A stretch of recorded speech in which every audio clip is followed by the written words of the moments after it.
ललित कलादर्श या संस्थेनं संगीत नाट्यभूमीला अनेक गाजलेली नाटकं दिली. यातलंच अत्यंत गाजलेलं नाटक म्हणजे दुरितांचे तिमिर जाव. बाळ कोल्हटकरांनी लिहिलेल्या या नाटकामध्ये नटवर्य भालचंद्र पेंढारकर यांनी केलेली दिगूची भूमिका अत्यंत गाजली.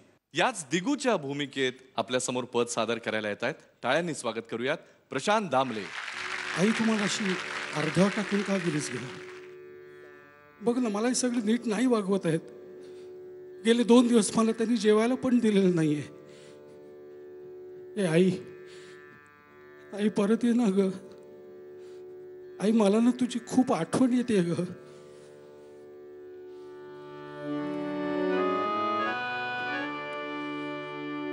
आई तुझी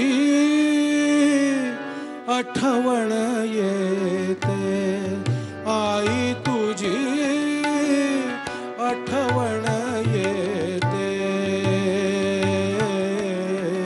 सुखद स्मृतींच्या कल्लोळानी काळीज का जळते माझे, काळीज का जळते माझे, काळीज का जळते.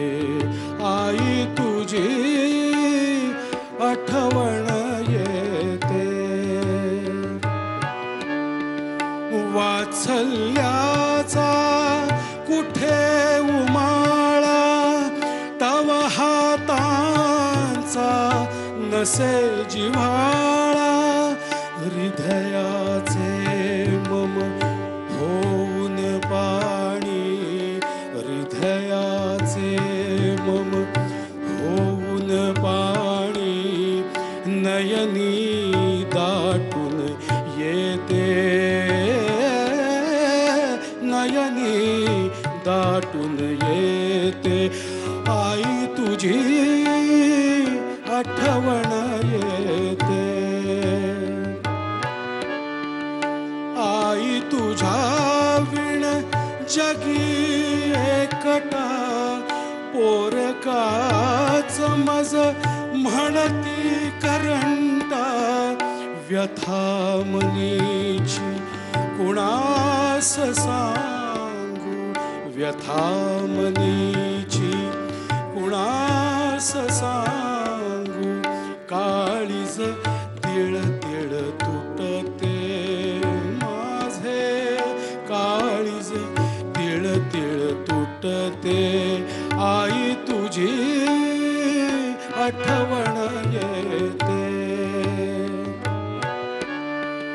हाक मारितो आई आई, हाक मारितो आई आई, हाक मारितो आई आई, मुकेले करू सुन्या दिशाही, तव बाळाची हाक माऊली, तव बाळाची हाक माऊली, कानच कानी येते आई, कानच कानी येते.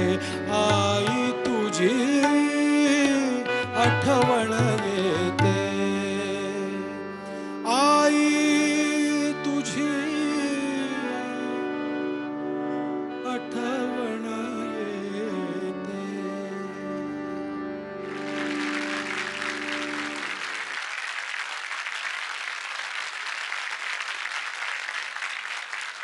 नटवर्य भालचंद्र पेंढारकर यांच्या जी ललित कलादर्श जी संस्था आहे, त्या संस्थेला ह्याच जानेवारीत 104 वर्ष पूर्ण झालेली आहेत. त्यामुळे त्यांना आम्हा सर्व रंगकर्मींतर्फे एक छोटीशी फुल ना फुलाची पाकळी भेट द्यावी या उद्देशाने म्हटलं हे गाणं आपण म्हणायलाच पाहिजे. प्रशांत खूप छान म्हणालास तू गाणं. मी स्वतः हे नाटक भालचंद्र पेंढारकर बऱ्याच वयाचे झालेले असताना बघितलं, कारण मी खूप लहान असतानापासून ते चालूच होतं नाटक, दुरितांचे तिमिर जाव. हो, 1957 पासून. हां, तर मी जेव्हा नाटक बघितलं तेव्हा काही कळत नव्हतं, पण त्यातले भाव कळत होते. नाटक काय कळत नव्हतं, पण त्या नाटकाचा जो गाभा आहे तो कळत होता. दिगूची भूमिका पेंढारकर करायचे. पेंढारकर अक्षरशः रडायचे, धाय मोकलून रडायचे. आणि ती वेड्याची भूमिका होती. ते हे गाणं गाताना त्यांच्या पायाच्या हालचाली आणि हाताच्या हालचाली मला अजून आठवतात.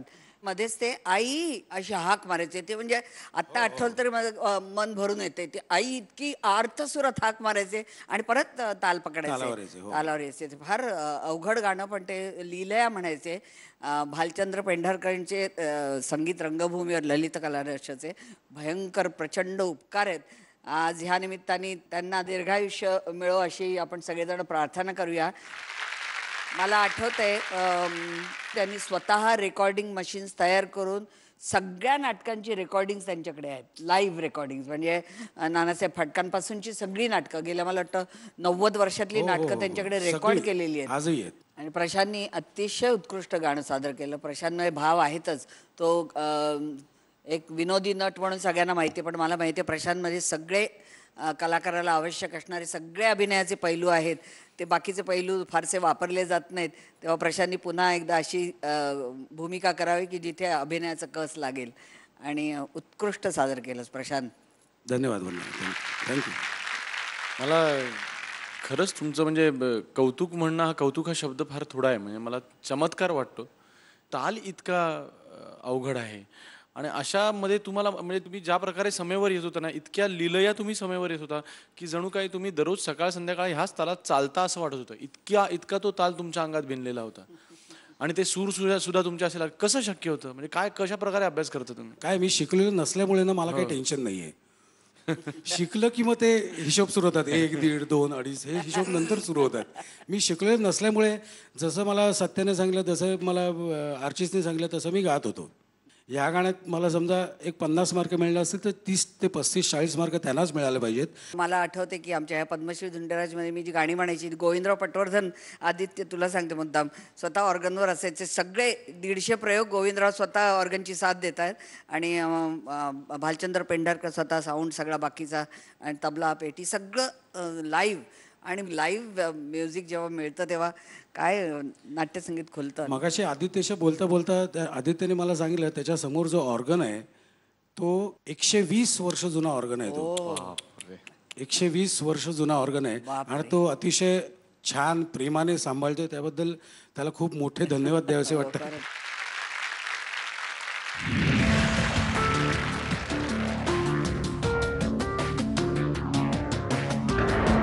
वंदनाताईंनी मी अवधूतने वरचा सा दिलाय. Thank you thank you. आनंद, मला तुम्हाला विचारायचं आहे, पंडितजींचा एवढा सहवास तुम्हाला लाभला, त्यांची एखादी आवडती रचना, त्यांचं एक तुम्हाला सगळ्यात जास्त आवडणारं गीत, एक छोटी झलक.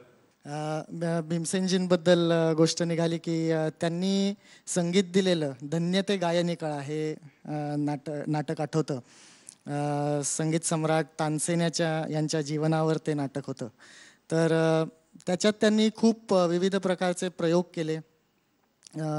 नवीन त्याच्यात राग निर्माण करून त्याच्यात चाली दिल्या. जसा ललत भटियार आहे, कलाश्री आहे असं. तर त्यातलं एक दान करी रे गुरुधन अति पावन म्हणून बागेश्रीतलं गाणं आहे. म्हणजे तो राग पूर्वीचाच आहे परंतु त्याची ट्रीटमेंट खूप वेगळी आहे. तर त्याची जस्ट एक छोटीशी झलक दाखवतो.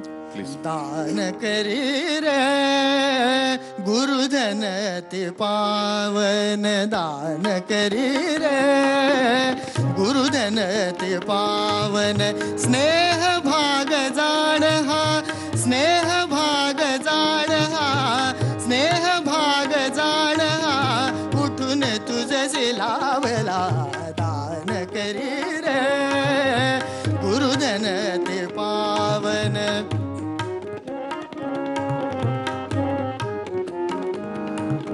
देत हात तोच घेत, देत हात तोच घेत, देत हात तोच घेत, देत हात तोच घेत, देत हात, देत हात तोच घेत, सांगत से तानसेन, सांगत से तानसेन, सांगत से तानसेन, जातन शिव विलयाला, दान करी रे गुरु गुरुधन ते पावन दान करी रे गुरुधन ते पावन गुरुधन ते पावन गुरुधन ते पावन.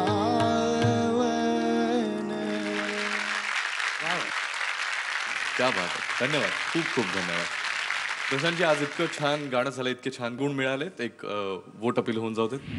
सारेगमपच्या सर्व रसिक प्रेक्षकांना विनंती आहे की आपल्याला जर गाणं आवडलं असेल, गाणी आवडत असतील तर ज्याचं त्याला माप टाकावं. माझा कोड नंबर आहे 2 ZMSGP स्पेस आणि पाठवून द्या 57575 या नंबरवर. आयडिया मोबाईल धारकांनी 554-560-12 ह्या नंबरवर SMS पाठवावे.